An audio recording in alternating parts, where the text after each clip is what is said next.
अपराधियों को राजनीतिक संरक्षण के मुद्दे पर बिहार में जमकर राजनीति हो रही है, क्योंकि नीतीश कुमार की सरकार ने आईएएस अफसर की हत्या के जुर्म में उम्र कैद की सजा काट रहे बाहुबली आनंद मोहन की रिहाई का आदेश जारी कर दिया।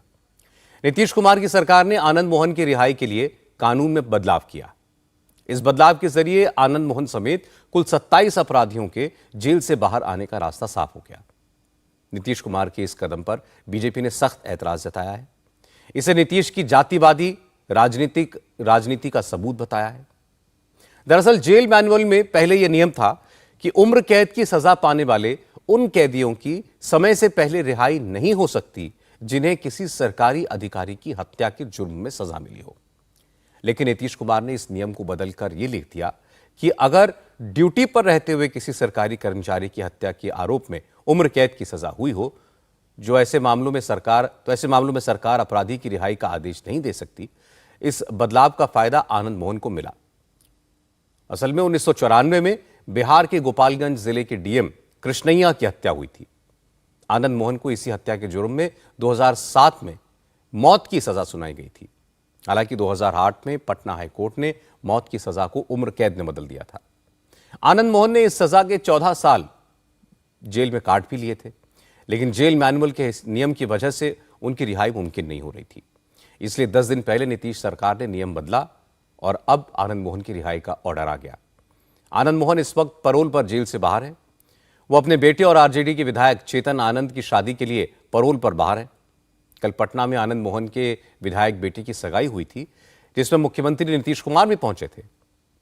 बिहार के सहरसा जिले के रहने वाले आनंद मोहन की इमेज एक बाहुबली नेता की रही है। जनता दल से राजनीति शुरू करने वाले आनंद मोहन विधायक भी रहे हैं, सांसद भी रहे हैं। उनकी पत्नी भी सांसद रह चुकी हैं। आनंद मोहन लालू यादव के भी नजदीकी रहे, नीतीश कुमार के भी नजदीकी रहे। उन्होंने अपनी एक अलग पार्टी भी बनाई थी। अब आरोप लग रहा है कि नीतीश कुमार ने सियासी फायदे के लिए आनंद मोहन के लिए कानून बदल दिया।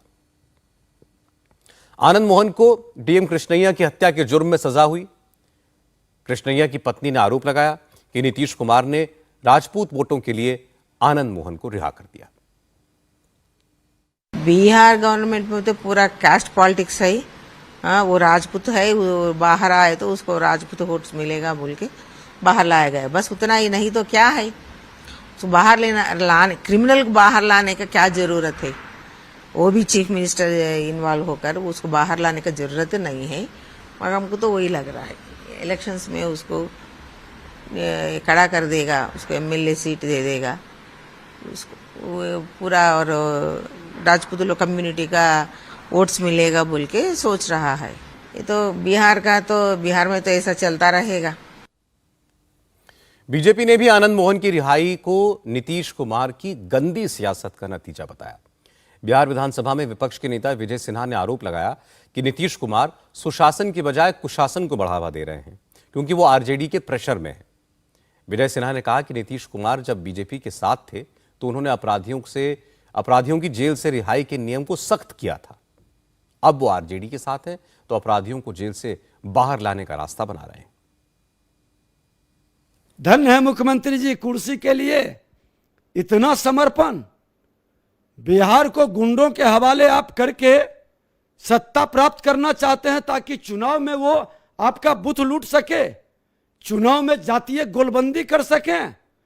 बिहार की जनता सबक सिखा देगी कि अपराधी और भ्रष्टाचारी की जामात और संरक्षण देने वाला व्यक्ति बिहार में राज नहीं करेगा। 2016 में मुख्यमंत्री जी ने जो नियम में संशोधन किए थे और आज उनको नियम में फिर बदलना पड़ा। क्यों? कानून का राज स्थापित करेंगे, न बचाते हैं न फंसाते हैं। फिर क्या हो रहा है? जंगल राज को जनता राज बताने वाले मुख्यमंत्री जी अब गुंडा राज में तब्दील करने के लिए आनंद मोहन के आड़ में 2 दर्जन दुर्दांत अपराधियों को, जिससे इलाका खौफ खाता है, उसको बाहर निकाल रहे हैं। लेकिन आनंद मोहन सिंह ने कहा कि नीतीश कुमार ने उनके लिए कोई फेवर नहीं किया है। अच्छे व्यवहार की वजह से पहले भी लोगों की जेल से रिहाई होती रही है।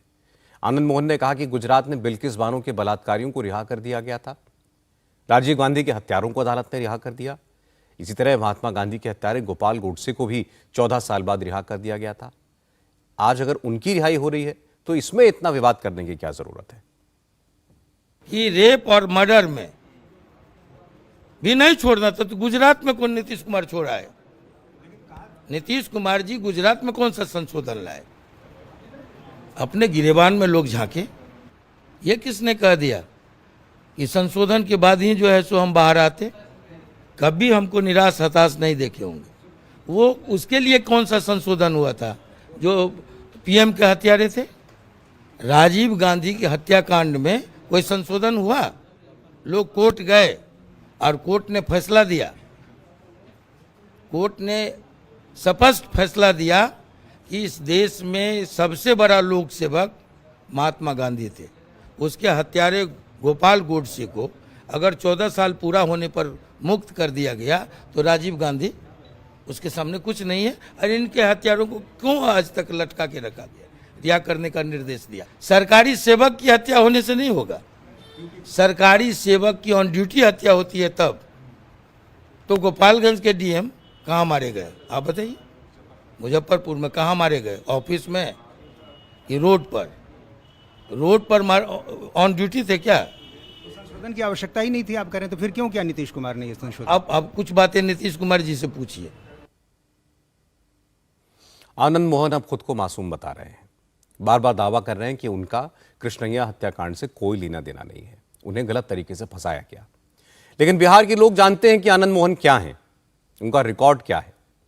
असल में आनंद मोहन पहली बार 1990 में जनता दल के टिकट पर विधायक चुनकर आए थे, लेकिन लालू यादव से मतभेद होने के बाद उन्होंने अपनी अलग बिहार पीपल्स पार्टी बना ली। 1994 में उनकी पत्नी लवनी आनंद ने वैशाली सीट से लोकसभा चुनाव जीता। 1994 में आनंद मोहन के करीबी एक और बाहुबली छोटन शुक्ला की हत्या हो गई थी। आनंद मोहन ने अपने समर्थकों के साथ छोटन शुक्ला का शव सड़क पर रखकर सड़क जाम की। उसी रास्ते से उस वक्त गोपालगंज के तब के डीएम कृष्णैया गुजरे। भीड़ ने सोचा कि ये मुजफ्फरपुर के डीएम हैं और भीड़ ने कृष्णैया की गाड़ी पर हमला कर दिया। रोड पर ही पीट पीट कर उन्हें मार डाला। इस हत्या के सिर्फ 12 मिनट के बाद आनंद मोहन गिरफ्तार कर लिए गए। 1996 में आनंद मोहन ने जेल से ही समता पार्टी की टिकट पर लोकसभा चुनाव लड़ा और शिवहर सीट से जीत हासिल की। 1998 में उन्होंने दोबारा शिवहर सीट से जीत हासिल की। हालांकि 1999 में उन्हें आरजेडी के अनवरुल हक ने हरा दिया था। इस समय आनंद मोहन के बेटे चेतन आनंद आरजेडी के विधायक हैं। बीजेपी आरोप लगा रही है कि नीतीश कुमार ने आरजेडी के प्रेशर में ही जेल मैनुअल बदला। सुशील मोदी ने कहा कि वो बिहार के सरकारी कर्मचारियों से अपील करेंगे कि वो सरकार के इस फैसले का विरोध करें, सरकार पर फैसला वापस लेने का प्रेशर बनाएं। एक व्यक्ति या दो व्यक्ति का विषय नहीं है। विषय है कि कानून में संशोधन किया जा रहा है और उसका परिणाम ये कि बिहार के लाखों जो सरकारी कर्मचारी हैं वो भय के साए में जी रहे हैं। आईएएस एसोसिएशन का इसका विरोध करना चाहिए था। जो सरकारी संगठन है कर्मचारियों के लिए इतने डरे हुए हैं कि वो फ़ोन करेंगे सर आप लोग बोलिए, हम लोग को बोलने की हिम्मत नहीं है। तो इतना डर पैदा कर दिया आपने और अब अपराधियों का तो राज कायम हो जाएगा। बिहार में 27 कौन लोग हैं जो 14-15 साल जेल में रहे और जिन्होंने अपने अपने इलाके के अंदर सरकारी कर्मचारियों की हत्या कर दी। कोई बीडीओ की हत्या हुई, कोई सीओ की हत्या हुई होगी, कोई पुलिसकर्मी की हत्या हुई होगी और वैसे लोगों को किसी प्रकार की रियायत नहीं दी जाएगी। ये बिहार सरकार का ही निर्णय था। तो आज क्या स्थिति बदल गई कि आप इसमें संशोधन कर रहे हैं? आपने किस आधार पर 27 लोगों को छोड़ने का काम किया है? तो भारतीय जनता पार्टी इस निर्णय का विरोध करती है और मैं कर्मचारी संगठनों से आग्रह करूंगा और जो दलित संगठन उनसे भी आग्रह करूंगा, जिसमें अनेक दलित पदाधिकारी जिनकी हत्या की गई और उस मामले में लोग जेल में बंद थे, तो उनको आगे आकर इसका विरोध करना चाहिए। सुशील मोदी आनंद मोहन की रिहाई का विरोध कर रहे हैं। नीतीश सरकार के आदेश को गैर कानूनी बता रहे हैं, लेकिन उन्हीं की पार्टी के नेता और केंद्रीय मंत्री गिरिराज सिंह मानते हैं कि आनंद मोहन की रिहाई में कुछ गलत नहीं है। गिरिराज सिंह ने कहा कि बेचारे आनंद मोहन तो बलि का बकरा बन गए, लंबी सजा काट ली, इसलिए उन्हें रिहा करना ठीक है। मैं नहीं जानता ये मेरी व्यक्तिगत राय है। आनंद मोहन जी तो बेचारे इतने साल सजा भुगत लिए, अगर उनको रिहाई हुआ तो कोई बड़ी बात नहीं है, लेकिन आनंद मोहन जी के आड़ में जितने लोगों को छोड़ा गया ये समाज पूछ रहा। वहीं आरजेडी खुलकर आनंद मोहन को डिफेंड कर रही है। आरजेडी के सीनियर नेता शिवानंद तिवारी ने कहा कि गोपालगंज के डीएम कृष्णैया की हत्या में आनंद मोहन की कोई भूमिका नहीं थी, फिर भी उन्होंने 14 साल जेल में गुजारे, इसलिए आनंद मोहन की रिहाई में कुछ गलत नहीं है। आनंद मोहन का उस हत्या से कोई संबंध नहीं है।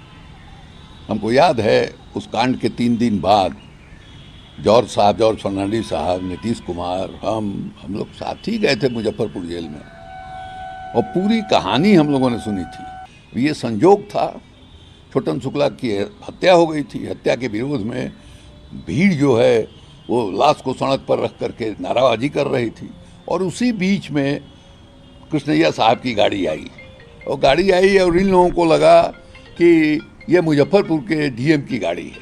अब गाड़ी को लोगों ने घेर लिया, हंगामा होने लगा और उसी में भीड़ ने हत्या किया। उसमें आनंद मोहन जो है माने उनके हाथ से हत्या हुई, ऐसा कुछ नहीं था। उसके बावजूद 14 साल रहे वो, जिस मामले में खुद नीतीश जी को, हम लोगों को या काफी लोगों को ये जानकारी है कि आनंद मोहन ने हत्या नहीं किया। ये बात तो सब जानते हैं कि आनंद मोहन की इमेज कोई साधु संत की नहीं है, उनका क्रिमिनल रिकॉर्ड है। यह भी सही है कि अब आनंद मोहन भले ही खुद को बेकसूर बताएं, लेकिन उन्हें कोर्ट ने ही कृष्णैया की हत्या का दोषी ठहराया था, उम्र कैद की सजा दी थी। इसमें कोई शक नहीं कि आनंद मोहन की रिहाई का फैसला वोट बैंक की राजनीति का हिस्सा है। नीतीश कुमार ने राजपूत वोटों के चक्कर में आनंद मोहन के लिए कानून बदला और आज जो सुशील मोदी आनंद मोहन की रिहाई को गैर कानूनी बता रहे हैं, वही सुशील मोदी कुछ दिन पहले आनंद मोहन की रिहाई की वकालत करते थे।